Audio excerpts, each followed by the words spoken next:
19th, history will be made as World Championship Wrestling presents SuperBrawl. Japanese invader Tatsumi Fujinami and America's own Ric Flair battle for the heavyweight belt. Then Sting and Lex Luger go head-to-head against the Steiners for the World Tag Team Championship. Plus more. Super Brawl Sunday, May 19th, only on pay-per-view.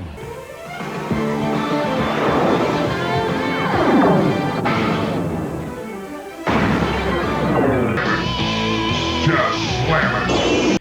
Yeah, and Jim, that intro, that, as you just said, not dated at all, right? Like, nothing has been more. I'm watching it and I'm like, this is the most 1991 shit I've ever seen in my fucking life.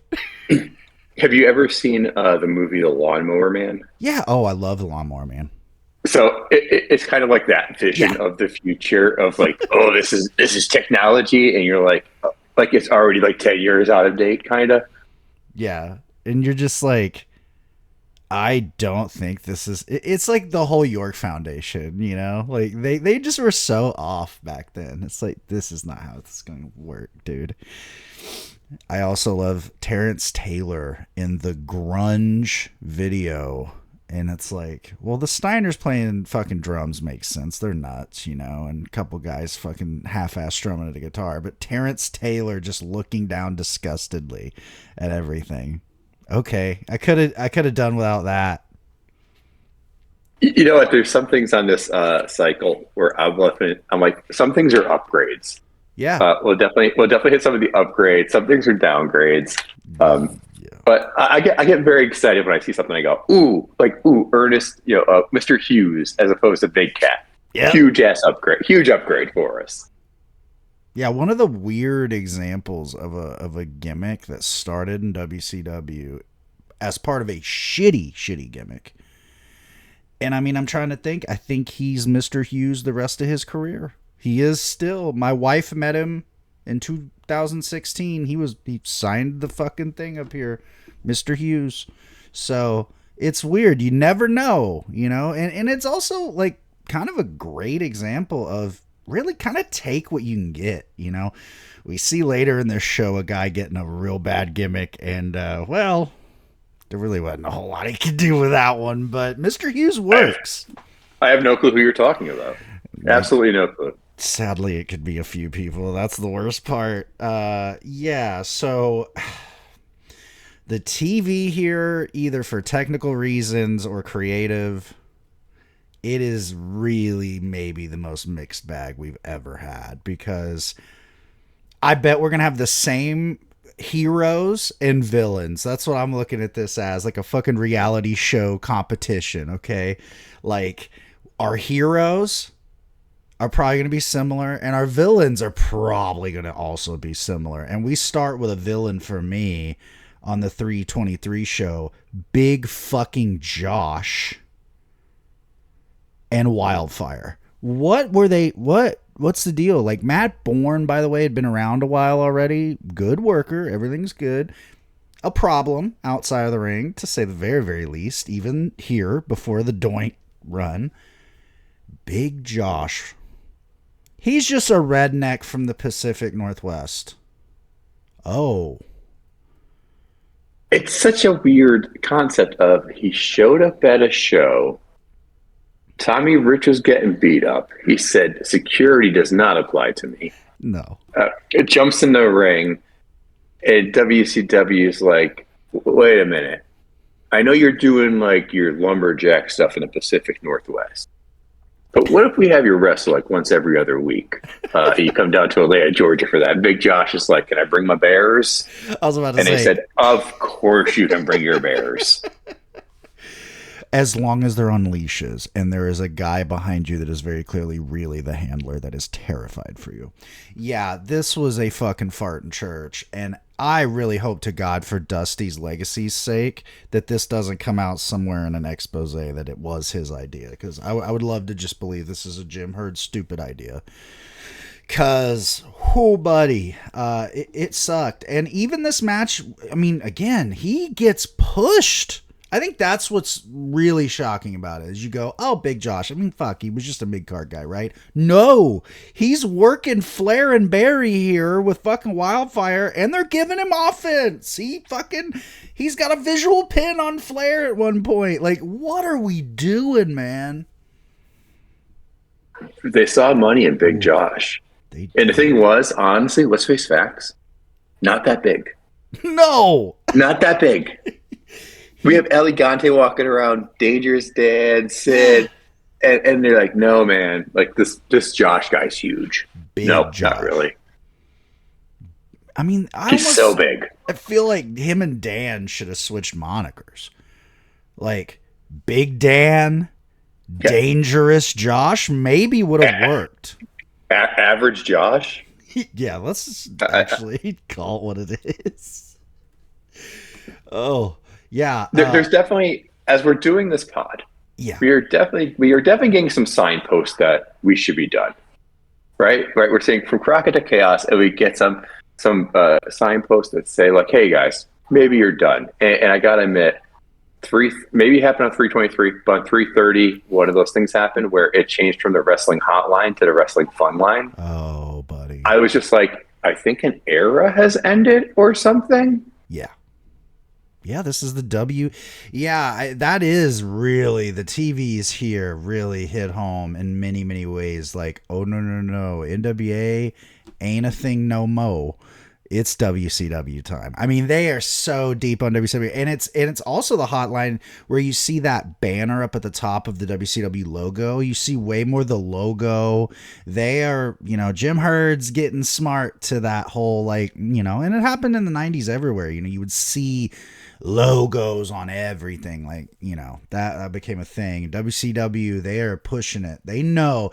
I believe already at this time they've been deposed by the NWA for the likeness and the name and stuff, so they're already phasing shit out. Spoiler, we see Luger's new US belt at the pay-per-view and stuff. They're slowly transitioning, but on TV, it's like immediate. It's like literally 1 week, like you said. You just show up and it's the fun line. It's WCW Saturday night. I definitely needed like a warning before they switched the hotline for the fun line. I didn't realize I was that attached. Yeah. But once they change it, you go, wait a minute. It's not like new. Now it's just fun. I don't know. And I got to pay $3 a minute and $1.50 each additional minute for it. Fuck that.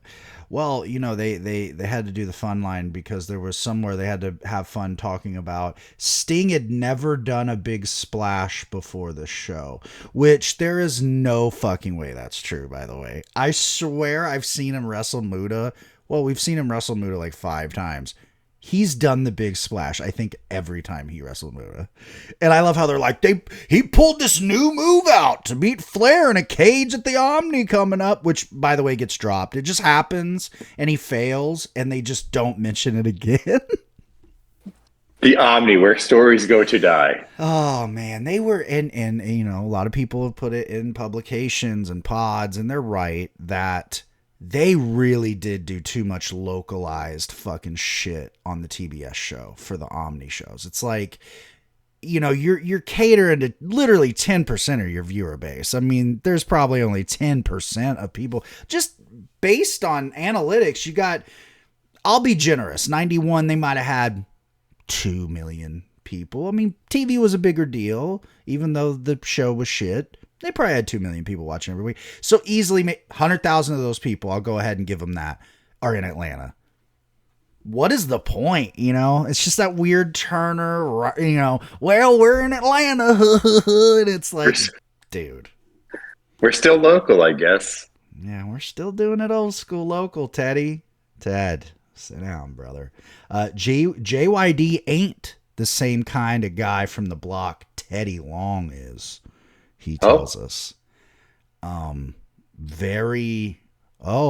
guys got racially discrimination lawsuits against you? I can't believe that.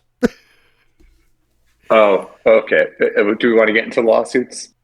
Oh my God, we will get into lawsuits. Yes. Oh my God, dude. It's awkward. It's like awkward watching this run with Missy and reactions to her. Oh my God. It's awkward because the entire show is built around said reactions and Paul E dogging her on commentary. It's not just like a mention every now and then. He'll be like, like some dumb bimbo like Missy. And you're like, what? This was just a job guy match. Like, it was just so, we got to make sure to make Missy look like a stupid chick.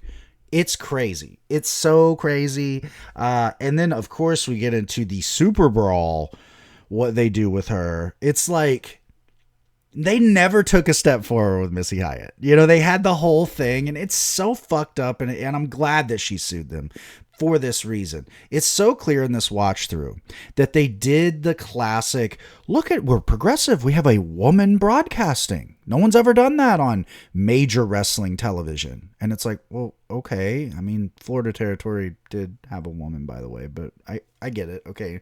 Not national. Okay. That's fine if you treated her as a real broadcaster instead of, and Missy gets the shit interview this week. I mean, like, it was so obvious. Oh no, it was. I can't remember the director's name. They mentioned him multiple times, but like she must be sleeping with Dan Bynum. Yeah. To get these interviews. Oh, was it once, twice, three times a lady? It's been mentioned. Like, it's just crazy. And then it's something JR says, Missy's gonna have somebody on later, and Paulie just straight up goes, well, how many times have you had Missy on you? How many times have you had Missy? And he, like, JR's just like, well, and it's like, oh no, you all are so implicit in this and complicit and everything. You're all the plicits here. You are so in the wrong, man. Everything that could be done wrong, you have done wrong. Yeah. It's like when you watch a video on social media now of like the corrupt cops, and like the second the guy opens the dude's car door, you're like, oh man. And before the graphic even pops up, $9 million lawsuit. You're like, brother, you're done. Like, you're fucking done. That's what it felt like. This was my version of that. What's he planting what's he gonna plant? Yeah. Heroin? Coke? What's he gonna plant? I don't know. The phone was on when I put that crack on you, sir. Damn. That's what they did to Missy, basically. Oh my God, you dumb bimbo. Oh wait, we basically made you do that angle in the locker room. Anyway, so yeah, that was horrible. Hey, let's get to a hero of this watch along. Owen Hart. How great was Owen Hart in this watch through? What little we got. Okay, Owen Hart, just a spoiler alert question for us. Is he Fantasia who shows up during the Freebirds match? I don't know. So, let's look this up here. That person had very Owen-esque, Blue Blazer-esque movements. Yeah. And so I just wasn't sure, but I also know he's not long for this world. So I didn't know if he was the one planned for Fantasia and then somebody else ends up doing it or whatever. Well, the 330 set. Oh, I was just going to say about Fantasia. I know that the guy that ends up being Fantasia is Brad Armstrong, but I don't know who's first. I could see those two kind of similar. They're being very similar. World Wrestling Federation. One moment. All right. Let's see. No mention at all of that. So no, must not have been. I'll give Armstrong the break then. The 3:30 Saturday night, Bobby Eaton declares war on the York Foundation. Yep. Which somebody needs to take this dastardly triumvirate down. One of my favorite thing, like every week almost, is just the Gordon recap. Yeah, of what's going on in the world. I really kind of love it. With Gordon's recap on the 30th, he says twice as many people were at Starrcade as there was for Tyson Douglas. Yeah. So got get our current events in there, kind of. Okay, the 3:30 Saturday night. I messaged you definitely, and I said, "Did Brian Pillman just turn heel?" Yes. Okay, so Brian Pillman has a match, and it's going to shock you. We hear about the Ed Brock Courage Award. Whoa! Wow. I have watched football since probably around this time of 1990. I've never heard of the Ed Brock Courage Award. I have heard about it 10,000 times while we've done this watch along. But Paulie says that Pillman's not a quitter like Bo Jackson, who I'm going to assume just had his hip injury. He did against the Bengals. Okay, so there's a match. There's a Pillman match. It's a Pillman match. Afterwards, Missy interviews Pillman. We're getting very ready for war. We're getting very ready for Desert Storm, Desert Shield, because Brian says it's survival of the fittest. He won't wave a white towel. It still amazes me how much submissions are denigrated back here, pre-MMA influence. Oh, yeah. He's talking. I don't know who he's talking about, but he says, I think he's talking about Flair in a general sense, and he goes, "I'm not hanging around with bleached blonde bimbos. Don't take it personally, Missy." Yeah, and she... Don't take it personally, Missy, which means I'm exactly talking about you. Yeah. But not you. But you absolutely mix with the blonde bimbo, beach blonde bimbo thing. I put down future evidence. Yeah, literally. And he said, "You'll think I'm wearing a Goldie mask to show how crazy Pillman is." Oh, and I literally...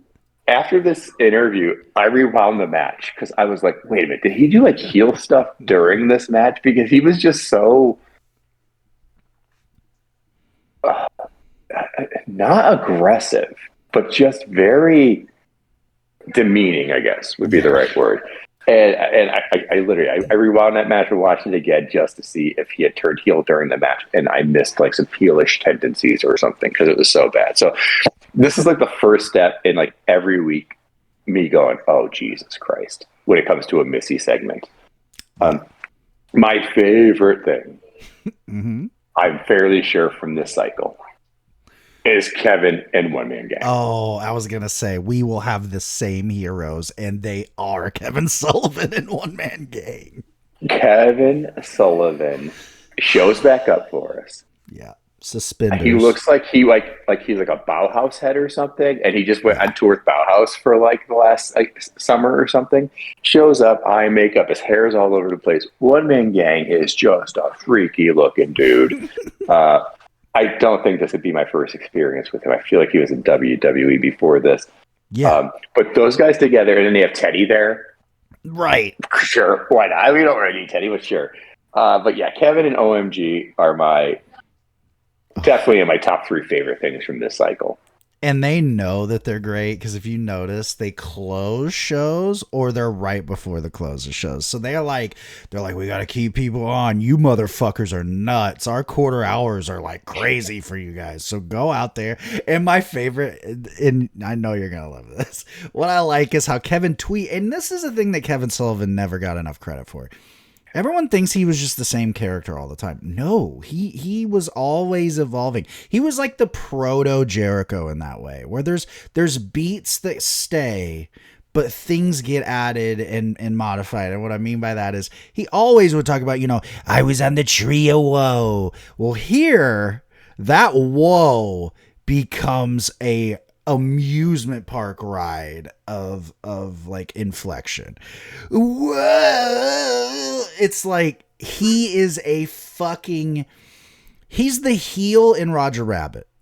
That's what he is. That's how I look at this. I'm like, no, this is a cartoon meets flesh, and I love it. I love every bit of it. Kevin's always like 30% Kevin, 70% whatever fucking thing he's going through in his life right now.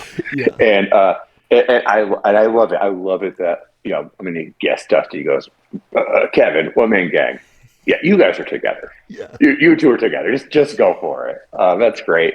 3:30, there's also an El Gigante match, which, some of his best work. But he is so excited that he can do a suplex. Yeah. You can't. He is so excited. He's like, I'm 12 feet tall, and oh my God, I successfully did a suplex. Fucking ridiculous, man. Dude, the only thing I have about 3:30, 2 things. Nikita is finally out of his sex dungeon, and he's given a promo to Heyman, and he's very reserved. And I said, I guess he finished his edging. because he's calm now. He's, a lot less He has intense. that post-nut clarity. Yeah, he definitely has that post-nut clarity, and it is kind of like apropos that he's with Paul E with the post-nut clarity. You know what I mean? Like, Paul E's got to be the king of that. It's less insane, still pretty belligerent and fucked up, though. So Nikita's Nikita, so we're good. We checked on him. The wellness check worked out. Arn and Wildfire have a match that is good, but way too fucking long. And there is just bullshit. This is this is WCW doing the most and it's the opposite of a dog whistle. They're just blaring it. They're just mask off, if you will. Dog, whatever. All right, so they're like, all right, we're gonna have a Sid run in, no reason. We're gonna have this guy run in, no reason whatsoever. And then it's just gonna stop. It's just, we hit the time limit, and you're like, what? What a waste of time. So I had to mention that. Like, they're just, as great as some of this shit is, they still have no fucking idea what they're doing. No. Okay, so in the 4-6 Saturday night shows up, and Rick's the champ again. Yeah. And I'm confused. I'm confused at this point. Yeah, I don't know. I think it's the conversion rate. The yen conversion rate means like Rick still gets to keep his title or something. I didn't quite get that. Oh, I actually got exactly what they tried to say.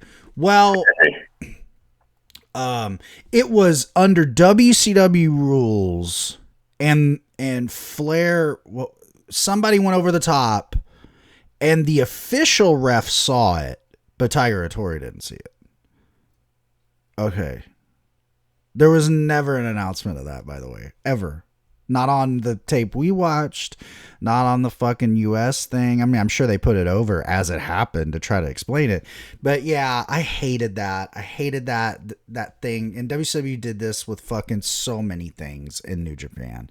And it makes you go, what the fuck did New Japan really... I mean, I guess Exposure... That's about it. You guys look like goofs when you come over. We're just beating you. Well, even but there's not Exposure, cool Exposure in 1991, but it's not like you could order a New Japan pay-per-view, or have any access to see it. Yeah. Even if it's like Mexico, you'd be like, okay, you can drive to Mexico, I guess. You can go to Arena Mexico and see a match, but Japan is just like, you're kind of sending people over. They're doing their best to kind of give us an understanding of why these people are important and good. But it's just weird. It just feels very ignored all of a sudden. Of just lost the title. I got it back. I'm cool. I just took that play. Whatever. I'm fine. Fuck that guy, by the way. And we're all like, let him send Interpol after me for my world title belt or something. So 4-6 show. Rick is champ. He's back. And he's being interviewed by Missy, which means we're going to get something incredibly inappropriate. So Rick really sidles up to her. Yeah. He's like shoulder to shoulder, hip to hip, like waist to waist with her. He kisses her on the cheek at the end, and she does not look happy. Part of it looks like an instinctive mad and then a cover mad. Of like, I'm kind of playing a little bit, but yeah, she looks pissed. And I mean, you have Ric Flair creeping on you. You're probably not that happy. Yeah. Like I said, that was the next one. I'm like, Missy's going through some shit right now. The match after that is Barry versus Joe Barrett. And I always bring up Joe Barrett matches without a doubt. Always. But Paul E on commentary in this match says, it's nice Missy's getting kissed by a guy her own age. Her latest boyfriend asked her what it's like to have your own driver's license. Wow. And so they keep... And I guess... Okay, so here's my thing. They keep talking about Missy and her young boyfriend. I looked him up. I think he's like 20 or something. Yeah. But isn't it Grizzly Smith hanging out in the back doing something?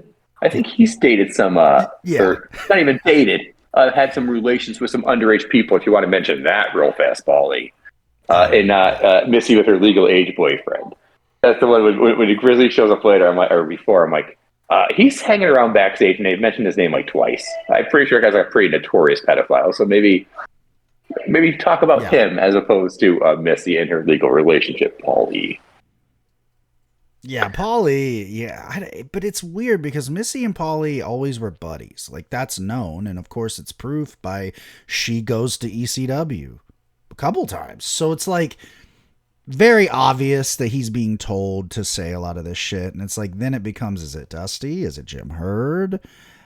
I don't know because it was going on before Dusty. So it's bizarre, man. It's the weirdest thing about this whole thing. About Paulie, though, I did want to say this, and I think it is very much, at least in his mind, a precursor. I noticed Paulie slowly going unkempt. He's going with like the 5 o'clock shadow look. Granted, I do know that became a thing in the early 90s. That was like very trendy. You know, that was sort of like, if I'm not wrong, kind of the beginning of like sort of normalizing facial hair and long hair kind of as a professional thing in a guy. Dude, sideburns were illegal. That's crazy. Until Beverly Hills 90210. Yeah, there you go, man. You know, the Gestapo was all on it. Now they're just all on you. Yeah, no, it's just like it was like people with sideburns on Yeah, 90210. Like it was crazy, man. You weren't allowed to have that in the 80s until Aaron Spelling, you know. I believe it, man. I believe it. It's kind of like the world didn't start until cable came around. I mean, there was nothing. I just put that. I think this is a slow sort of burn into what the Dangerous Alliance is going to be by the end of the year. I think because he's doing that. If you notice, Arn and Bobby are working against each other a lot, but there's almost like this respect level here. And I feel like that ends maybe somewhere where they're like, all right, let's fucking join. Larry's with the York Foundation. That doesn't last long. It's like you can see the pieces and why finally they were just like, all right, Paulie, fucking do your thing, because we got all these pieces to the puzzle that we don't know what to do with. You know, Big Daddy Dink isn't moving the needle the way we expected. We might want you to do some managing, buddy. Yeah, we love the strippers DDP's bringing in, but that's kind of my favorite thing. As a 4-6, we also get Bobby and the Z-Man versus Terrence and Lawrence. Bobby used the computer for a disqualification. The computer still makes me laugh every single fucking time. Fucking amazing. We get Nikita in a handicap match. Lex comes out after, and Nikita just smashes the shit out of his U.S. title, which is pretty awesome. That was cool. OMG and Kev are here again, and I said they're fun. You know, it was. And Arn and Sid versus Sting and LG. I forget how that match even ended, but Elegante he just loves doing his claw. But I have to admit, for every person in the history of wrestling to give you a painful claw, the guy that can like palm 2 basketballs at one side seems like a person whose claw would hurt. Yeah, they gave him the right deal. You know what that is? I'm telling you right now, that's a Kevin Sullivan call. You know what we should do, brother? Give him the fucking claw. And they went, fuck, that works. It covers the person's whole face. Maybe Dusty. Hey, baby, fucking that, palm that basketball, baby. Just give him the claw. Another cool thing is during Pro this week, we had a fucking beautiful What If tag team happen. It's a job match, so we didn't see enough of them as a team. We get Ricky Morton and Owen Hart tagging. And it's fantastic. It's exactly what you would expect. It's like, oh, this could have ruled. This would have been like, had WCW had like a junior tag team division, right? Mm-hmm. They would be the fucking gods of that thing. They're just all over the place. So any Owen little factoids that they will be sprinkled into this thing, because I think it's fucking amazing. And I also, want to indict WCW for fucking up. 413 is a big one for a lot of reasons. First thing I wrote down was it marks the big return and stay of Big Van Vader.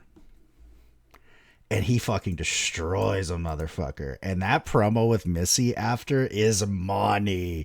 Come on, Stan the Man Hansen. I fucking love it, man. This is what I love. And Stan has claimed that he retired Dusty.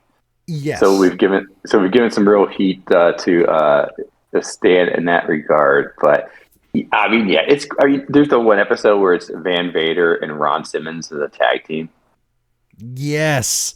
Which like, come on, people. Come on. What are we doing here? This is great. Let's do it, man. Yeah. It's like, why wasn't that tag team part of that fucking Pat O'Connor shit? You know, like that would have ruled. That would have been like, oh, fuck, them and the Steiners feels believable. Everything else is just shit.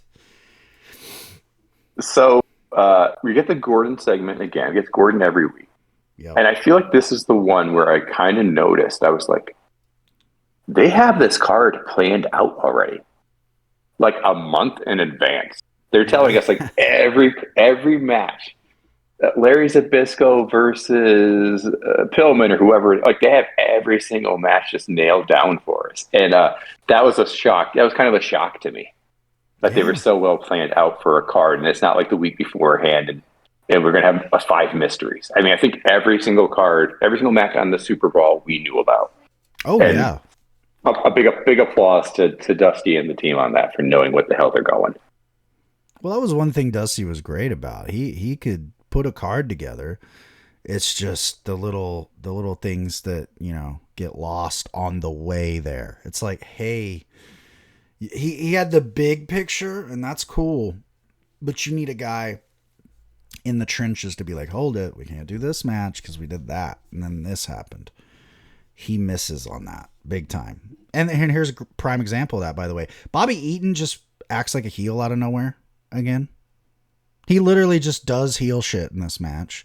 And I wrote down, I was like, I guess he's a heel. No, down the road, they don't do anything with it. He's just Bobby Eaton, babyface again. It's like, dude, come on. How does that fall through the cracks? If you hang around Jim Cornette that long, like, you're going to be a heel. You just are. You know, like, you're not going to, yeah. I mean, so it's going to pop out once in a while. I can't fault Bobby for going, I've been an asshole for like 12 years. And now I'm supposed to be a nice guy for like 9 months. I get the slip. You know? Fucking weird. We get Dustin versus Larry. Great. Which ends in interference with Robert and Terrence Taylor interfering. Yeah. And this match made me ask the question, do the 6-man titles still exist? For now. I haven't seen them defended. I haven't seen them physically. Like, it's so funny that it's just, they kind of bring these back and go, 6-man titles. All right, we'll have one match for them. All right, we forgot about them again. Immediately.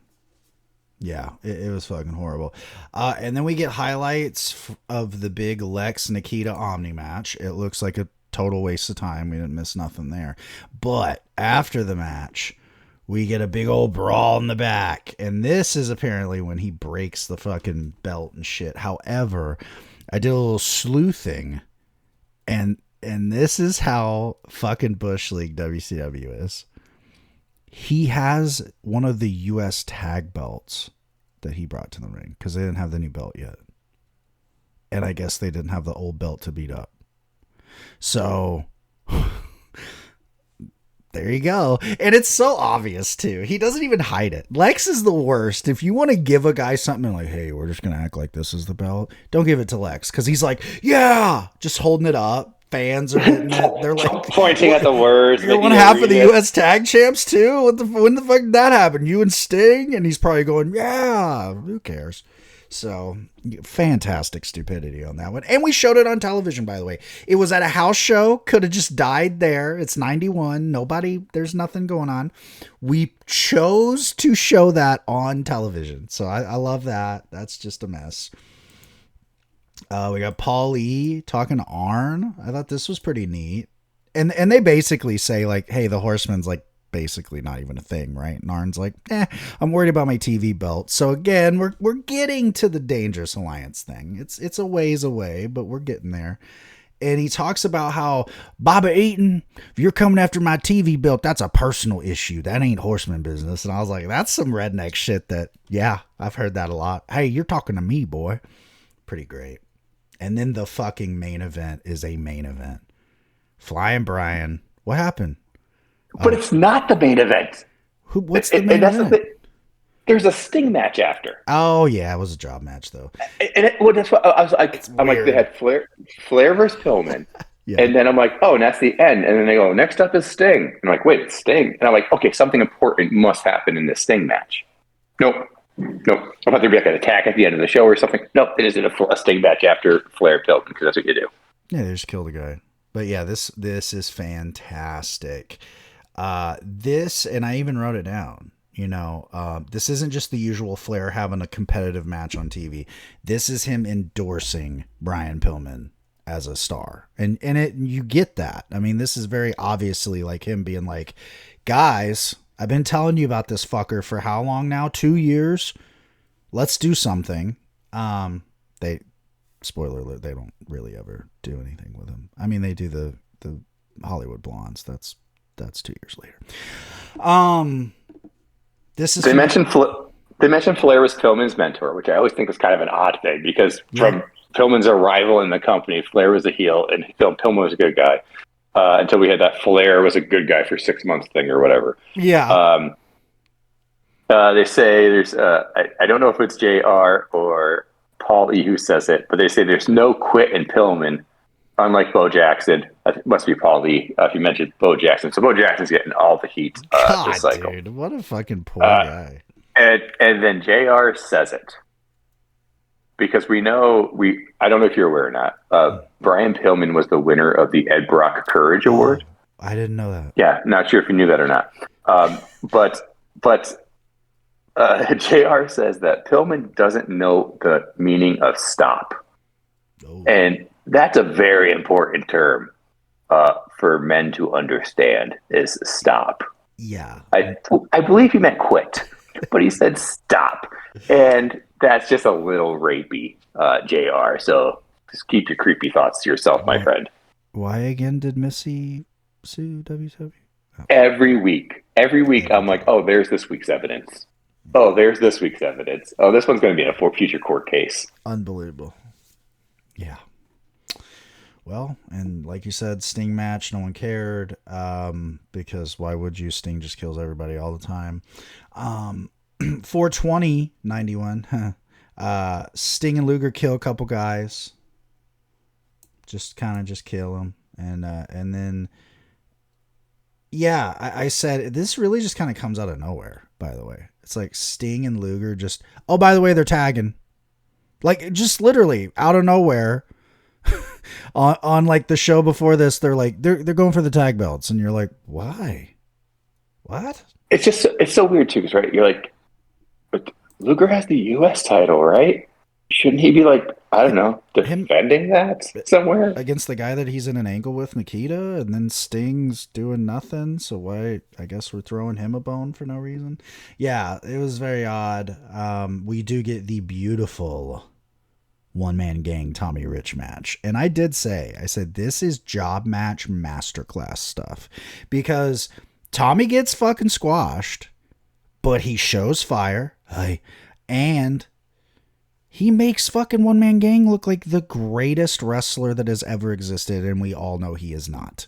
Okay? No offense. One Man Gang's great, but especially in 91, he's not that great. And JYD is not fucking gone. He comes back after the beatdown from last week. Holy shit. And then Ron Simmons has to come out and help him. No, Ron. Let the old guy get beat up and fucking brought out of here. Fuck that guy. No offense. Rest in peace, buddy. But goddamn, I don't want to see you in 91, okay? Vader killed a guy. He keeps looking in the camera, goading Stan Hansen while he kills the guy, too. Amazing, man. Like, Vader, and especially there's a different little seasoning of badass that Vader was with the mask on.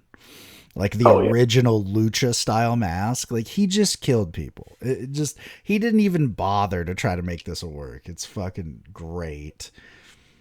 Oh, and then, oh man. Then it's the Danger Zone. Do you remember this Danger Zone? No. Oh, you're about to. It's Flair, Arn, and Barry. Right away, Flair, let's just say, describes the women in Japan. All the women that look like this, and literally did the fucking slant-eyed motion. And that, is that kind of promo, buddy. And even Paul Lee, by the way, is kind of looking around like, we're still doing that on TV, I guess. Wow. And Arn's kind of like, all right, I don't know why that was your descriptor, but cool. And the weirdest part is he's being racist as fuck, and then he's talking about how he fucked them. And I'm like, well, then you like it, buddy. What are you even talking about? And the women that look like this. And I'm like, all right, Rick, someone needs to, does he need a line? Did he have another line that he didn't need to have? I don't know. Think about it. And really, quite literally, the rest of the promo, Arn and Barry are just trying to salvage it, and it doesn't work. Because, like, Barry's like, yeah, what the champ said. And then Arn's like, not what the champ said. Not. And Paulie's just kind of like, wow, I'm lucky if I have a Danger Zone segment going forward. And Dusty's over there going, that's great shit, baby. Oh, my God. That was beautiful, Rick. I mean, holy fuck, people. Unbelievable. But we did have a pretty good Ricky Morton, Dustin Rhodes against Terrence Taylor Larry match. I know that seems like there's no way. There is a way, and it's because Terrence Taylor is very, very minimally in this. Larry's great. Dustin is getting great already. And Ricky Morton's probably the greatest fucking babyface that isn't like Ricky fucking Steamboat or something. So that ruled. Shit finish, of course, because it couldn't not be. And then Bobby Eaton, like I said, just comes back. He saves the baby faces. He wasn't heel. He was just mad that day. Catering was light. I don't fucking know. And that's all I have. Like your logic. That's all for it was the catering situation. Just made Bobby. Yeah. He didn't get Snickers that day. Yeah. Little grumpy, you know. He was hangry. The 27th show is where I noticed. I'm like, oh, Gordon has the whole SuperBrawl card a month in advance. This is amazing. Yeah.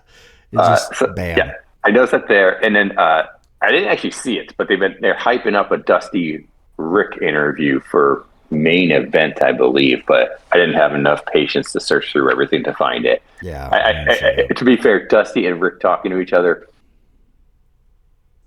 sounds great on some form of paper, but it also sounds horrible to me on some form of paper. Because Dusty on commentary alone is like driving me. He put the man in glad. He just finds words to rhyme and acts like it's a saying. Mm-hmm. He got the stick too quick. I don't know, Dusty. Your favorite? There's a big Josh promo. Terrible. And it's so good that I wrote it down. Oh no, Larry Zbyszko, you're a real funny guy, but I don't trust you. So May 19th is my night. Let's see you make something funny about that. Whoa, drop that mic, Josh. It's like 4 different sentences, and he just kind of pasted them together, and none correlates to the feelings or the thoughts of the previous sentence. You're a real funny guy, but I don't trust you. What does it have to matter with fucking anything, homie?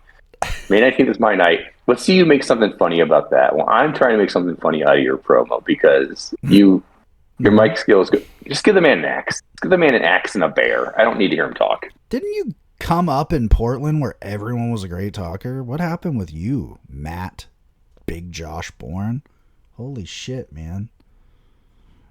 Yeah, that sounds like a disaster promo. Brian and Barry have a great match on this one. I do remember that. Ooh. Brian and Barry going at it. It's nice. Yeah. Sometimes it's simple. Just throw 2 guys that can work together. It's like what fucking Tony Khan figured out with Kyle Fletcher and Mark Briscoe. It's like, hey, sometimes just throw 2 guys together a million times. That works. Yeah. Nikita gets interviewed by Missy. I believe this may be our one Missy interview that doesn't have anything inappropriate in it. Nikita pinned Luger in the Meadowlands. Yeah. And I said, looking at that, I'm like, that at least looks like some fun crowd shit. If you were in the crowd that night, you popped, you blew up, and then you find out like the next week that didn't count for anything. But that was pretty good. And then I don't know if we're back to the Wrestling Hotline or Wrestling Fun Line, but I have it written as Wrestling Hotline ad. And the ads are interesting because it's JR talking into a microphone. Then it's Sting in his makeup talking into a microphone or talking into a telephone. And then it's Lex. I don't know what the fuck he's talking about. He's talking into a telephone. And then it's Missy doing chest pull downs. Yeah. She doesn't hold a phone. She is just pulling to her chest, and we're focused on her chest of her working out. Do we see Sting work out? No. Lex? No. JR? Fuck no. But Missy, we have to see her workout during her portion of the commercial. JR's workout was 12-ounce girls. That's all he's fucking doing in the gym, all right? And the gym is the bar at the Omni. Yeah, so fuck. Yeah, this is the one too where Ron and Vader kill some guys together. I think that's the main event actually of this show. This one does have the JYD, Ricky, Tommy, fuck all that. 6-man match. They don't mention it at the beginning at all. They don't introduce them as champs. They don't have belts. This is where I'm like, what the fuck's going on? Never. It's the longest match. It's like an 87-minute match. And then at the end, Paulie finally mentions the titles. Oh, by the way, they're the champs. It's like, fuck. It's like Dusty went into his ear and was like, you got to mention they're the champs with no belts, baby. Yeah. I'll be honest. The last 2 TVs, don't even bother. I don't know if you even tried. The 511 version was the biggest tracking issue bullshit of all time. It was also short as fuck anyway, and really the best part of it was shocking One Man Gang and Kevin Sullivan interview. And it was one of the only things that wasn't trackingly fucked up. Every other show I have like a page of notes. And then 5-4, 5-11, and 5-18 all fit on one page. Yeah. 5-4 Saturday night. Paul E talks about him and the Freebirds were on MTV. And they are more controversial than Andrew Dice Clay and Howard Stern combined. I doubt that. I can assure you they were not. No. We do get Mark Mero versus the Smoking Pistol. So Mark Mero has kind of made his appearances. Oz will be unmasked at SuperBrawl. Oh, I can't wait. And I had to look this up because this is a little history thing for us. Yeah. So, and I may have mentioned on previous shows, but somewhere in the late 80s, Turner started colorizing black and white movies. Mm-hmm. They colorized It's a Wonderful Life. I couldn't remember if they had colorized Wizard of Oz like fully, and maybe that's why they were bringing up Oz. It was just such a weird thing that Oz, we talked about previously, that Dusty gets ideas by watching movies. And I think I've identified 3 movies that Dusty has definitely watched during this cycle. Wizard of Oz would definitely be one of them as we see at SuperBrawl. But yeah, we just want to see Oz Unmasked. They keep mentioning this. And as far as I know, we don't know who Oz is. And I guess they think we're thinking of the Wizard of Oz. And then this show does have the Big Van Vader and Ron Simmons for State Patrol match, which goes as it should. 5-11 Saturday night, all I have is Kevin OMG, and then I have PN News. Oh, PN News, that's true. And PN News is a name I knew. I remember my brother saying his name a lot, but I don't believe I've actually seen his gimmick in action. Yeah. Basically, hearing PN News rapping makes me think Dusty watched the Fat Boys movie Disorderlies, because he has a very Fat Boys flow to his rap, and I'm thinking that Dusty watched Disorderlies, and we're just lucky PN News did not become a hospital worker who raps during this time. And 518, Big Josh match. During the Big Josh match, Paul E says to JR, when have you ever handled Missy Hyatt? Yep, there it is. There's an Arn interview. I believe with Paul E. And he's talking about his Z Cavaricci clothes, and that just got me excited. If we want to hit properly 1991, he's doing Z Cav. And then PN News wrestles on that match, that card too, and I said he definitely watched Disorder. Yeah, and there is a line by Paulie that says, I kept wondering where the Fat Boys were. They're in one outfit in their PN News. And I was like, that's actually a great fucking line. That's like a Norm Macdonald Weekend Update line. So that was pretty good. And then one last thing is there's a Ron Simmons match. Paul E makes a reference to Ron Simmons says something. He has more than Nancy Reagan has books written about her, and that is from a Nancy Reagan biography that came out by, I believe, Kitty Kelly was her name, and I don't know if it's where they talk about Nancy Reagan being the blowjob queen in 1950s Hollywood in there or not, but that's the thing. She apparently gave a great blowjob. Nice. Angel of Death. He mentions the Angel of Death, which I don't know if it has to do with Jack Kevorkian and Ron Simmons, or Paul E. does. This felt like this last match, this Ron Simmons match. Yeah. It felt like Paul E. had like 12 references written down that he wanted to use this episode, and he got through at least 10 of them in this episode. He just kept dropping stuff of like current events. He's like, shit, it's going to be old by next week. I better use it now. But yeah, he was just laying out references by the end of that Ron Simmons match. So amazing. Well, that leads us to the granddaddy of them all. In St. Petersburg, Florida, baby. And let me tell you, it's not a cesspool out there.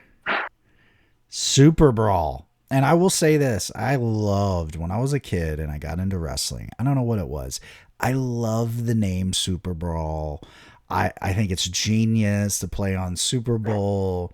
It is very odd that Dusty's like, I got this idea, SuperBrawl, baby. We're going to do it in May. Weird. So this is the only May one ever. It always becomes a February pay-per-view going forward. So, yeah, it's like fucking, it's weird, man. It's like when WrestleMania ever does anything later than the first week of April. I'm always like, that's not right. That's bizarre. Anywho, we're in St. Petersburg, and you know what? At the very least, the fucking crowd's going to be hot because they're an old Eddie Graham crowd. We get a really ridiculously cheesy and patriotic opening video because, like you said, Desert Storm, let's go. A country singer named Randy Brown, which somehow I don't remember her, which says something because my mom was a country psychopath, so I would have I don't think like WCW was catching the top of the charts. Yeah, I'll just say it. They might have been somebody who like had like the number 39 country single in 1987 or something. It's probably her. She had the number one hit in Tallahassee. She sucked. It wasn't good. I'm with Tony. She's huge in Ocala. Yeah, exactly. I am with Tony Schiavone. I don't get America the Beautiful national anthem before events. I think it's stupid. I don't care. First match, though, Fabulous Freebirds, Young Pistols for the vacant WCW U.S. tag titles. Bleh. You know, these guys have done way too many fucking matches against each other. I think it's okay. You know, there's a lot of fuckery here. It's very Memphis, you know, there's not a lot going on. It's just sort of like stalling around, bumping, selling, you know, facial fucking movements. That's really what this is. And of course, the big Fantasia reveal, which it's like, okay, what? You know, like, it's very odd. But the Birds get the belts back. I swear to God, they've won these belts 4 times in a year. But here they are, and I'm sure they'll have them forever. I don't know. I thought very whatever about it. It just feels weird that it's like, okay, we have these U.S. tag titles that we need to decide winners on, and you just pick 2 teams. Yeah. Smoking Pistol and Freebirds. Freebirds are just world champs. Okay, I can kind of get it, but like, I don't know. Give me like a 4-team tourney, like something. And don't make round 1 State Patrol. Yeah, and the Royal Family. You know what I mean? Like, give me like 4 teams that like have a realistic chance of winning together. And yeah, no, I mean, I feel like we've seen these guys wrestle. It feels like we've seen them wrestle a lot. Maybe we haven't, but it feels like they've been in each other's orbits for like 4 or 5 months, maybe. I guess it feels like forever. So, I guess you get shenanigans at the end. Freebirds win because they can never win a title straight. No. It's an opening match. It's a title change. I mean, that's cool, I guess. But the title was just made up for these 2 anyways, basically. So. And then this is the weird part. They're like, all right, that match happened. All right, let's go right back to the ring. And Ricky Morton's walking out. And you're like, what? Okay. And then old Dangerous Dan, your man, shows up for his monthly WCW match. Like he's just killing it over in All Japan, and then once a month he comes over, does a pay-per-view squash, gets his money and leaves, and that's what happens here. Morton kind of puts up a bit of a fight, but it's all Dan here. It's just a beatdown. 3 minutes 11 seconds it says here. Yeah.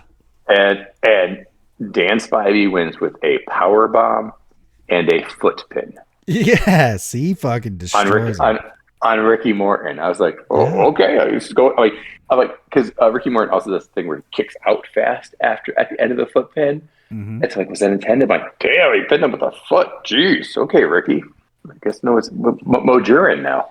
Yeah, I don't think he was one of the favorites in the class. And then we get a little deal, and this has got to be the moment that Missy's like, okay, we gotta litigate here, because it's old Schiavone, our man, on the ramp, and he's with Missy and Z-Man. And apparently we needed to be reminded that he exists because he's been gone. I've noticed an increase in fucking television because he's not there.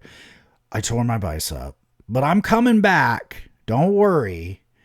And then for no reason, Missy's there. And then we find out why she's there, because she's like, you know what? I'm a working woman and I deserve to go in the locker room and talk to men in the locker room. And they're like, okay. And then at one point, just out of nowhere on her own, she's like, well, Z-Man, maybe you'll be in there. Don't you need a shower? And he says, and this has to be a Dusty line, I'm sorry, I might be hanging around in there. Buddy. I mean, I feel like I literally am in the courtroom watching the tape. Like, I literally at one point was like, am I on the jury right now and I'm watching this shit? It's like watching an old Miramax movie. And when you watch Miramax movies, there'll be a lot of actresses you'll see, and you go, oh, what happened to her? And then you go, oh, yeah, I know what happened to her. Yeah. You know what I mean? And there was a whole list of them, but this kind of feels like just watching it and going, oh, I'm in the action, and I don't want to be in this action. Right. I'm done. I've never been so happy to see Nikita Koloff versus Tommy Rich, you know? I was like, oh, good. Thank God. And another one, job match. Nikita kills him. Tommy and Ricky, just get out there, get your shoulders on the mat, and don't take more than 5 minutes. Yeah. And then, oh, buddy, Schiavone back on the ramp, and this time we have a debut. A repackage, really, because we've seen him before. We get three debuts. Yep. Right? Yeah. It's amazing. And it is with Teddy Long, because Teddy's just getting strapped up against every oddity there is. Johnny B. Bad. This is the debut, and the crowd could give two shits. It is so funny. You know, you get the homophobia thing. Yeah. One thing I said is Johnny B. Bad walks out, and he seems very confident in his gimmick. He seems like he's giving himself to the character.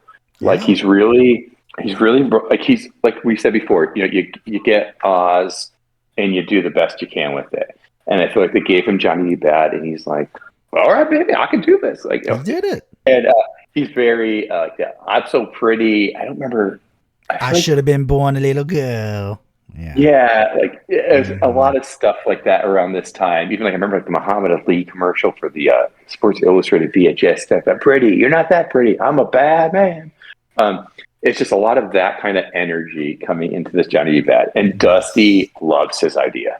Oh yeah, he does. Dusty's watches, he's like, this is my Louvre work. You know, like this is what they're going to put me in a museum for. He's very happy with his work. And I don't know if you catch this, when they go back to the commentary table, JR is struggling not to die laughing because he knows if he does, Dusty is gonna fuck him up. But it is so, like, you can just see it on his face. He's like looking at Dusty like, what do you think there, pal? That was a fucking fart in church, buddy. And you know what, though? Like we said, Johnny B. Bad ends up working out. It takes a while. Johnny B. Bad is something that should have been introduced in video segments. Yes. Prepare us for that style, that personality. Him in the salon. Then bring him out and let us boo his ass. Yeah, but do a salon. He's getting a manicure. Did we need and then the 3 Nikita edging segments? Could one of them have been Mark Marrow turning into Johnny B. Bad? Just saying. No. I need every single you need that full edge. Nikita in a foggy room, grunting and groaning. I hope we continue those next cycle. Oh fuck! I bet we do. I bet the entire fucking redemption arc WCW run for Nikita is just with weights. But anyway, so that happened, and then Dustin Rhodes and Terrence Taylor happened, and I don't like Terrence Taylor. I think that's pretty obvious. I thought this was all right. Dustin's getting better. It's like, wow. So he went from cosplaying his father to being the fucking baby face in the shitty angle with the shitty group. Got it. Okay. First of all, let's show some respect. We get the York Foundation. Yeah. The board of directors for Q1 1991. So the board of directors are Miss Alexandra York is the executive director. Mr. Hughes is head of security. Yeah. And this is all where I wrote in. He got an upgraded gimmick. He won in this gimmick. And the one thing that the York Foundation just truly teaches me is that Dusty hates the idea of computers. He fucking hates it. He hates computers. He won't even use a typewriter because it's like kind of close. He handwrites everything. But yeah, I mean, it's it's like, I mean, I know it's kind of fun seeing like Dustin and Miss Alexandra York, Terry kind of working together. Like, seeing those kind of things are kind of fun. But yeah, the York Foundation just seems like Mr. Hughes is cool. Yeah. Alexandra's cool. Terrence is not cool. No. Lawrence in this role isn't really that cool. Mm-hmm. Like, yeah, hopefully we just done with this pretty soon because Erwin R. Shyster, I think, it's just about to drop in WWE. So he is about to drop, and I have a spoiler for you. We are not only not done. There's an expansion for the York Foundation coming. That's what fabulous! So you're I hope it's Z-Man. I hope it's Z-Man. Oh, God, I hope not. And then it happens. The match that never could have happened today. I believe Big Josh kills Black Bart. Is that who this is? That's who it looks like. The whole match, all I could keep doing was from Christmas Story of like Black Bart. Yeah. When Ralphie gets his rifle. So every time he said Black Bart, I kept going, Black Bart. Big Josh comes out with 2 shoot bears. It is very awkward. I feel fucking terrible. I'm like, oh, these poor fucking bears. What the fuck, man? And there was no reason. It's like, first off, I don't think the thing about lumberjacks is they tame bears. I thought that they just fucking cut down trees. When did it ever become their bear whisperers now? Well, even there, if we're going to go a lumberjack with an animal, wouldn't you go Paul Bunyan in a bull? Yeah, go with the ox, man. Yeah. Ox Baker. Yeah. I definitely felt bad for those bears because they looked... At first when they walked out, I'm like, wait a minute, are those people in a costume? Because the bears seem small. Like, they seem like malnourished almost. And and just kind of seeing them get let out and walking next to this big goof. I felt bad for the bears. Yeah, I didn't like it at all. Yeah, I don't know if they watched WWF and said, oh, they have parrots and bulldogs and snakes. Let's bring out a bear. I don't know if that's like kind of the logic train you travel down there, but I don't feel like the bears added a lot. It added zero. And especially when it was done for a job fucking match. Okay. There was no reason for it. Black Bart, who we've never seen before. Never. But he at least sounds more impressive than our typical Tim Horner type jobs or whatever. He's jacked. He's jacked at this point. But yeah, it's just fun. It's just funny. Got the Bears, man. We needed the Bears apparently. Fucking horrible. And then we have Paul E. Vaughn. I just could not help but think Paul E. looked exactly like Stevie Ray Vaughan here for his Danger Zone. And he's got his little cowboy hat on because Stan Hansen is his guest. He comes out, and at first second, it looks like he's about to kill Paulie.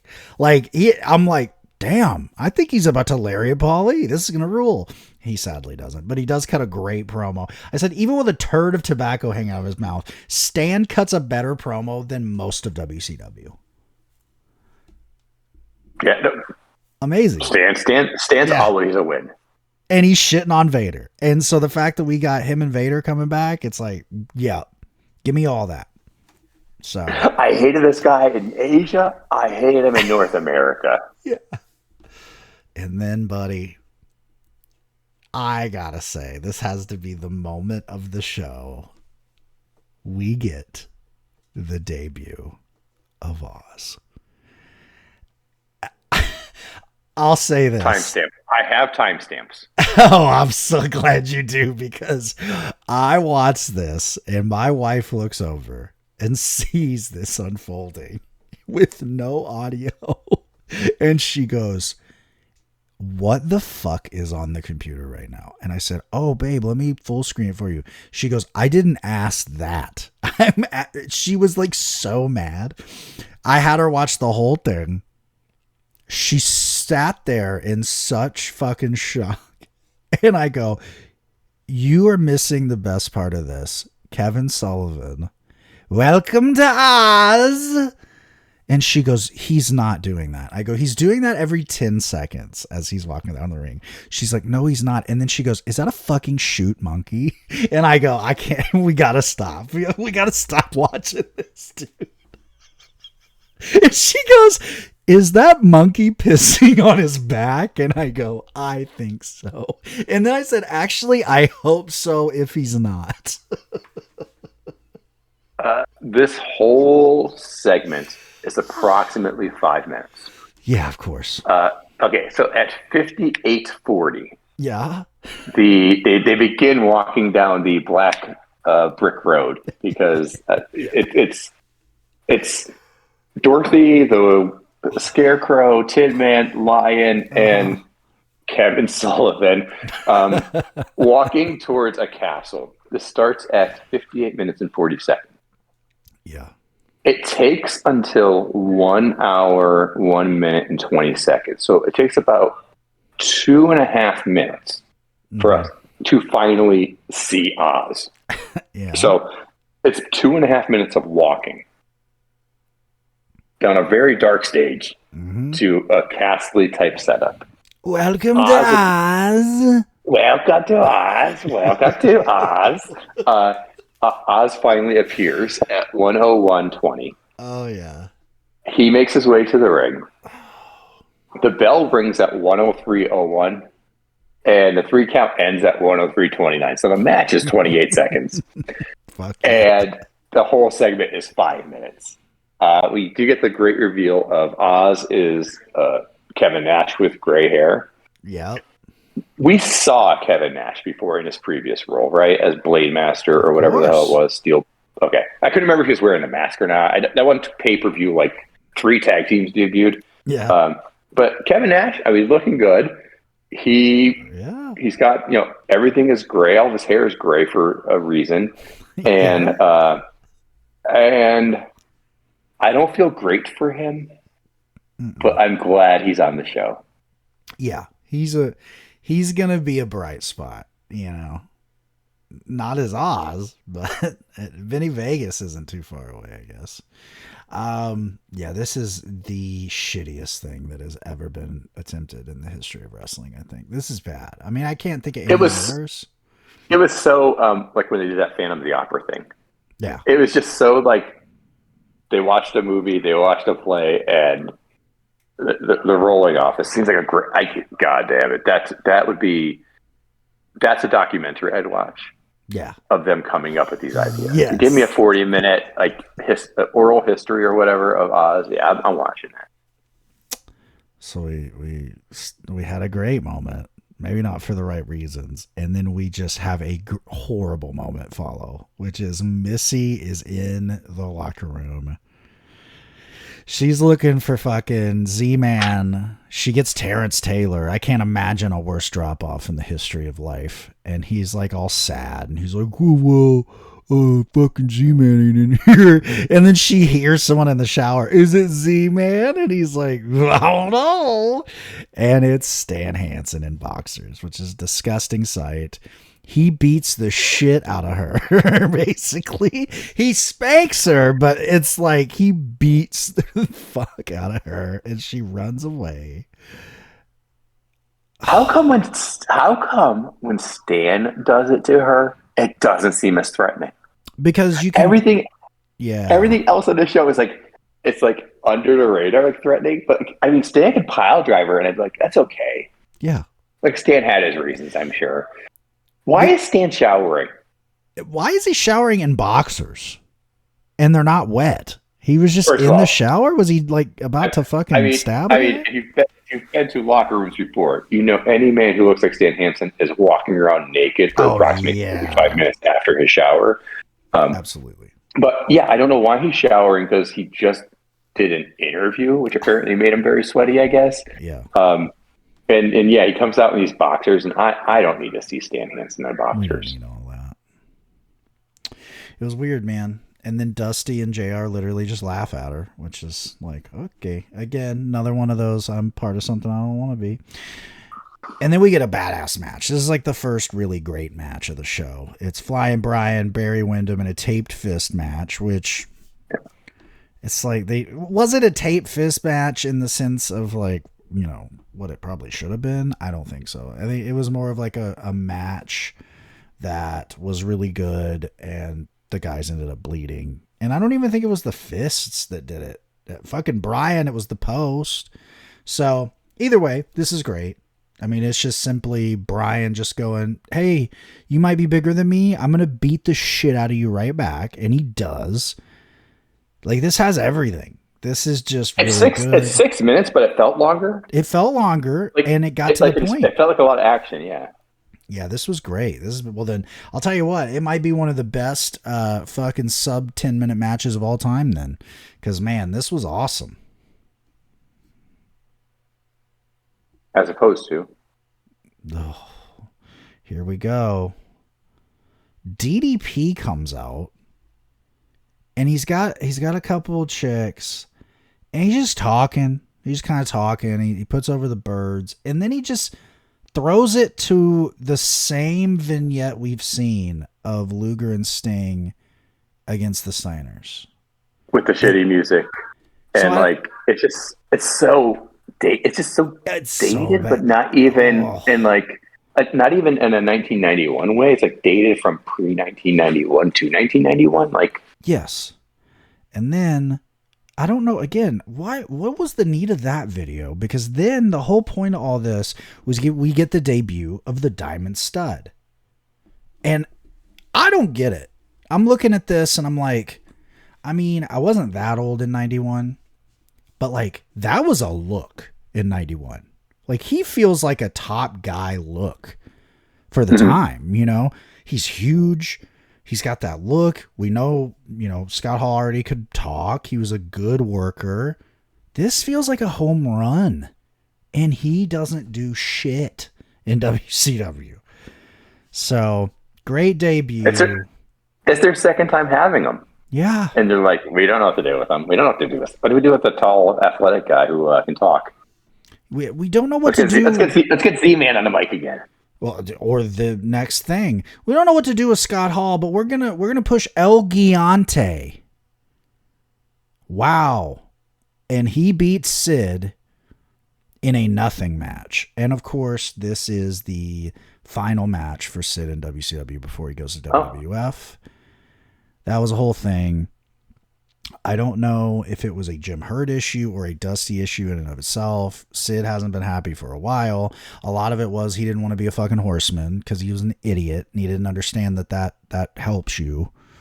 I won't be in a group. That's why the horseman thing just got dropped out of nowhere, by the way. Pretty much Sid by himself. And yeah, this is a nothing deal. The best part about it. Go ahead. You say it's a nothing match. Yeah. But it's actually a stretcher match. Oh, yeah. And it's a stretcher match that they won by pinfall. Yeah. It's such like basically I don't understand how it was a stretcher match. There was a stretcher on the ramp. Yeah. And they, it's a stretcher match. What are we doing? I do know what happened. So it was supposed to be a stretcher match. And Sid basically pulled the I ain't fucking doing a stretcher job. And they went, well, all right, I guess. So that explains what happens. Gang and Kevin Sullivan run out for no reason to fight El Gigante. And Gang gets put on the stretcher. So we get a stretcher job. It's just not Sid. And it makes no sense.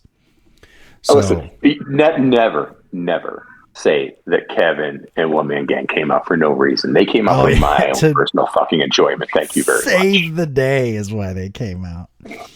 Yeah. And then we had, you know what? I think a good enough match. Butch Reed, Ron Simmons in a cage. Teddy's in a shark cage. We're double caged. It's a Thunder Doom match. Yeah. Thunder Doom. Right. Because, yeah, Dusty can't fucking, he never met an alliteration he never loved. Easy for me to say. This was fine. A lot of this match is just Butch throwing Ron face first into the cage, which, I mean, I'm not mad at it, but structurally it's just kind of like whatever, it's very obvious too. Butch is kind of done here. I don't know if he wrestles much longer period after this. We're just getting Ron heated up so he can go on his babyface run. Yeah, like for a Thunder Doom blood feud match, like I felt like it should have been more violent. I don't know, like more vicious. And just like, I mean, I wish FanDuel would let you place bets on a manager is hovering above the ring in a cage and they drop something in the ring to interfere. Yeah. I know the odds won't be very good on that, but it's like every single damn match, you just know they're going to drop something in. And I mean, I guess we're kind of also still looking at the situation of, because WCW has weird cage match rules. Yes. If Teddy drops that chain down and Butch uses it, would he have been disqualified even though it was a cage match? Like, they're so weird with their internal logic with the match rules. The answer probably is yes. That's what kind of I'm how thinking. WCW. Yeah. So there it is. This ends very abruptly as well. It's like out of nowhere, he drops the chain down, and then like Butch just turns right into the finish, and I'm like, okay, well, all right. That whole chain thing meant nothing. But They were just fucking around. They were fucking around until a chain dropped. Fuck it, whatever. We got to heat Ron up. Here you go. And it works. So next though, easily, not only would I say probably match of the night, I would put it on a short list of greatest WCW matches of all time. This is a great one. Steiner brothers defending the world tag titles against Sting and Lex. It didn't make sense. The build was kind of weird. It's like, we're all buddies. We're just basically throwing this match. They fucking brought it. Lex is great here. The Steiners are always great, especially in this run. And Sting is fucking right there too. He does a no-touch dive to the floor at one point on Rick. This has everything. This is very like, hey, guess what? Wrestling's going to look like this in 10 years kind of match. And you're like, oh, very clearly the Steiners got a lot from their Japan trip. They are a whole different team now. They're like, oh, we really like doing spots. We really like doing crazy shit. And that's what we get here. It's very even. I would say like probably a lot of old head quote unquote wrestling fans. What I mean is like people that like are super into territory wrestling. They probably wouldn't love this because is the psychology there all the way? Not really. There's just kind of moves happening at one point, but they're really good. And you know, if I'm thinking about a babyface situation, I think it really is structured very well, because it really kind of should be a 50-50 situation if that's what we're doing, because then both sides look good, and they sure do. And the finish, again, it's a way for both sides to come out looking strong. It's a little wonky. It's Nikita with the sickle with the fucking chain around his arm. He goes after Lex. Sting pushes him away because he's such a good friend, takes the hit, gets pinned, and now we're off to the races on Sting and Nikita as an angle. It's very weird. Yeah, Sting just chases Nikita like up the aisle. Yeah. And Lex, I guess, is just like, oh, I guess that's not my problem anymore. Yeah. Okay. So weird, man. And I don't know what the fuck happens. I do like what happened, like you said. They run out all the way to the floor or the street in St. Pete just fighting. So that was neat. It was almost like a pre-ECW situation where you're like, what the fuck? They're just fighting outside? That's pretty neat. I've never seen Sting that pissed before. He ran. He ran like a quarter mile. Yeah. Very weird though. And it's like, what? You spent all this time on Nikita and Lex, and now it's just, oh, it's Nikita Sting now, by the way. Okay. So we go from that to a great match. Actually, this might be the match of the night when I think about it. Arn Anderson defending the World TV title against Bobby Eaton. This is just a great match. This is the antithesis of what I'd say about the match previously. As in, if you're a territory guy and you love that old school wrestling, this is your fucking match. They work the knee, they work the arm. It's all about, you know, struggle and making everything count. This is a great, great match. And I mean, it's Arn and Bobby, you know, they're two best friends. And also it's Arn and Bobby in 1991. And I think Bobby Eaton has a case for Wrestler of the Year for 91 anywhere on the planet. I think he's tremendous. And it's really cool to see him get this moment, because I like the finish here. This is what I wish we'd see more of, because you see it in AEW now where they'll be like, run in, and this shit happened, and that's fine. But I wish they'd do this where Barry comes out, he's like, fuck you, Bobby. And then Brian's right there to fucking intercept him. Bobby hits his finish anyway, 1, 2, 3. I would much rather there be almost run-ins, because now it's like almost the same thing where it's like, ooh, he won the belt, but that guy was right there. Now we have an instant challenge, yada, yada. This is just phenomenal. Arn is great here as a heel. He's selling like such a fucking asshole. He's taking bumps everywhere. There's a moment where he takes the corner face first, and he sells like the biggest sourpuss fuck from your fucking playground as a kid. Just great. I'm like kind of shocked on the cage match, looking at the Wrestling Observer newsletter ratings. They only have this match rated 3.25 stars. Fuck that. No. They have the opening tag match of Freebirds and the Pistols at 3.5, and Wyndham and Flying Brian at 3.5. But yeah, 3.25 is way too light for this match. It's kind of crazy. Yeah, that's crazy. I don't know what the fuck. Now I got to read that issue, see what Dave's problem was with that, because I thought this was phenomenal. And I mean, yeah, the thing that always puts me is like, when I see like people like Bobby does like that off the top rope leg drop. Yeah. Same thing with Athena. It's just like when I see people and they're landing like on their coccyx from the top rope, I'm like, guys, that's not good. That's like your spine, like the compression, like those moves always hurt me when I see somebody just landing on their coccyx from the top rope. Like, ow, yow. Yeah, fuck. And he's the best, you know. It's like him and Psychosis are the best fucking flying lead drugs of all fucking time. That leads us to the main event, finally. Ric Flair defends the WCW World Championship against Tatsumi Fujinami. We have the Japanese Flower Girls because, I mean, racism.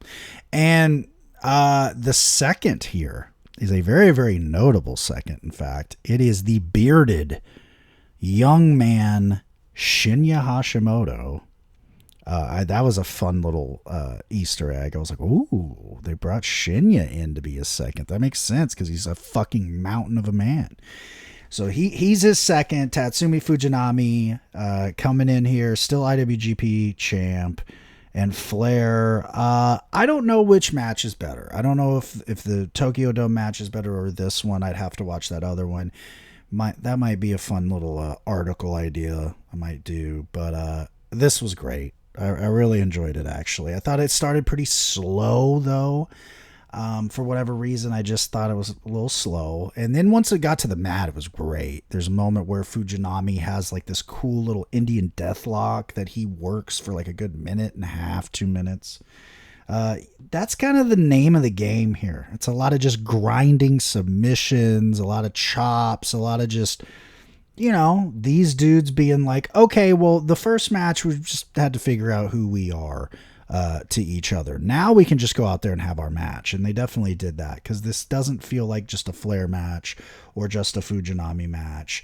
Fujinami's knee becomes the obvious target here. Flair's working it hard. Every time he does, though, he's kind of made to pay. There's a lot of suplexes going on. Flair's getting dropped right on his fucking head. It's like, welcome to fucking strong style, motherfucker. And yeah, so this ends up going to the floor. Flair gets busted open. Shocker. Can't believe it. There's blood everywhere. And this was getting so good. There's an octopus stretch, which is Inoki's finish. So that's a big deal. Flair does kind of just almost no sell it, which is odd. And then it happens right when I'm like, oh my God, they're going to fucking have a real, just clean match here. Tiger Hattori takes a ref bump. I'm like, oh fuck. And then immediately Flair rolls up Fujinami. Fast as shit count by Bill Alfonso. He's got the belt. Dusty's like, oh yeah, it's over. And it's like, pretty unbelievable. Like these days, it would just be a total talk of how shit this working agreement is. I guess for 91, everyone's happy with it because this agreement keeps going. And to be fair, if you think about it for the time, what's Fujinami give a fuck about WCW? You know what I mean? Like, really? Did he need this? No. But it's just, oh, nobody in Japan is seeing this match. No.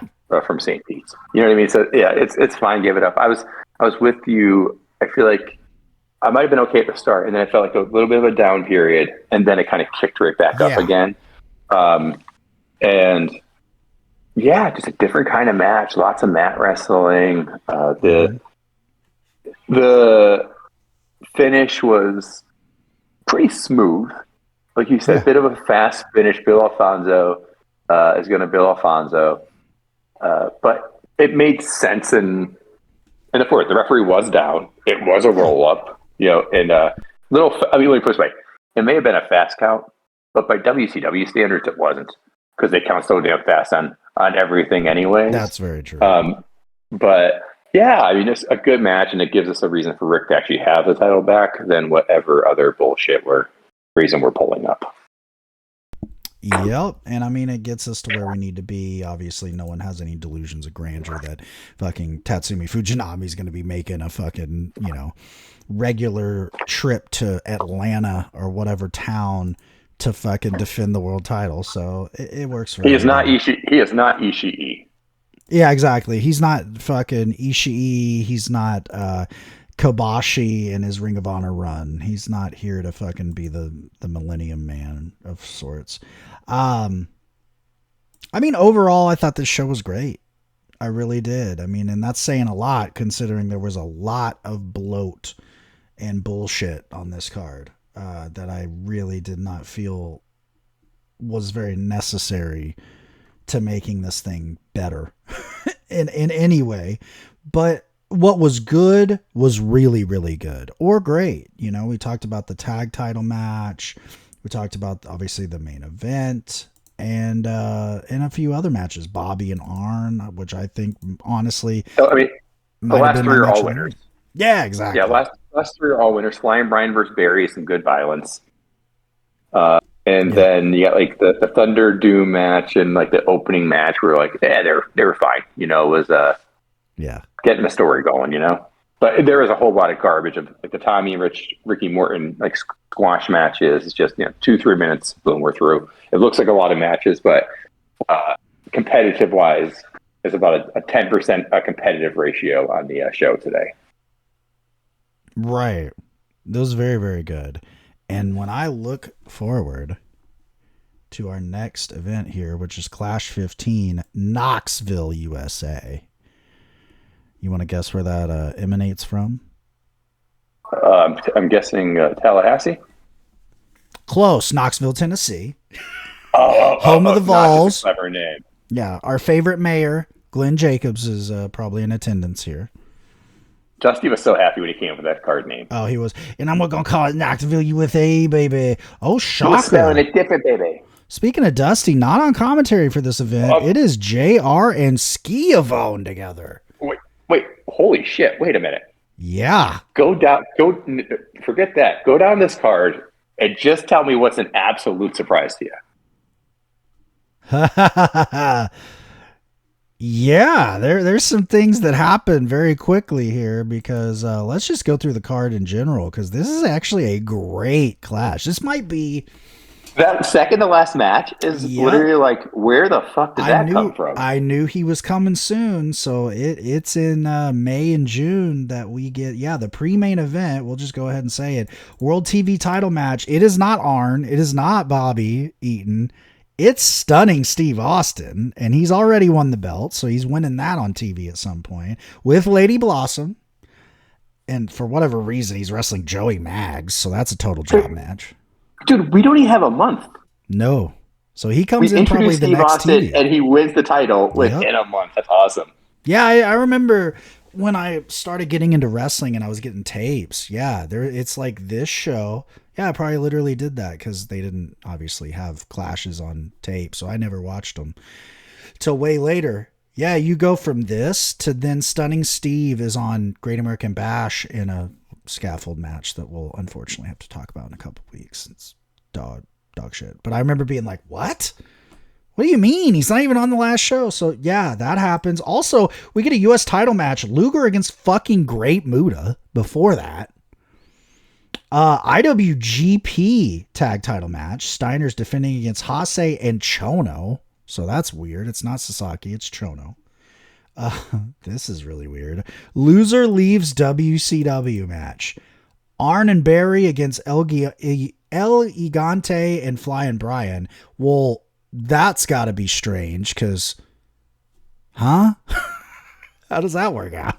I guess the loser of the fall and maybe Gigante's the fuck out of here. God, we go. Bye, LG. Please, God. Sting and Nikita. Just happening in the middle of the card. Take that shit. Dustin Terrence again. Why not?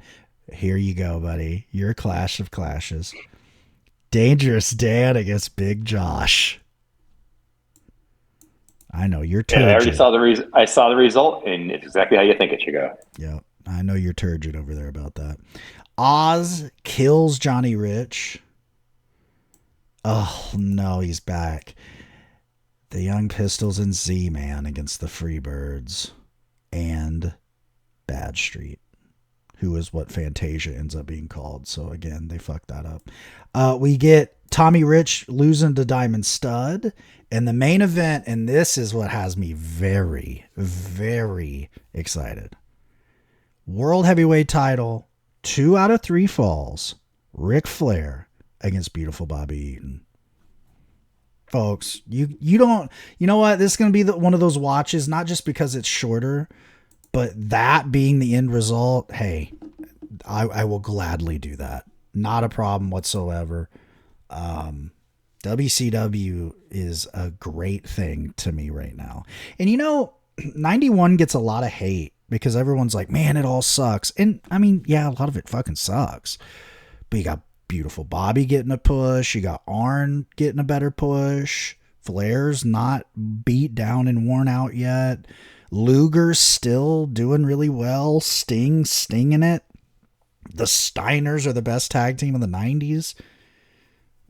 there's some good shit, and now Vader's back, and him and Stan are about to kill each other. This is gonna be great. I think that finally happens on Great American Bash, though. It does really feel like there's like just no plan for Sting. No, they're just total like, people love Sting. We'll put him wherever. It'll be fine. Yeah, it's bizarre. So, with that is all we got for you today. As usual, Jim, smartest man on social media. He is the JIMDB on everywhere, basically. That's cool. I am Trouble's Arrest, WRES, everywhere that is cool and uncool, because I am also on X. Yeah, I know, I'm one of those refugees, but I'm trying to hold it down. Also Substack, all that shit will be in the description there on the YouTubes.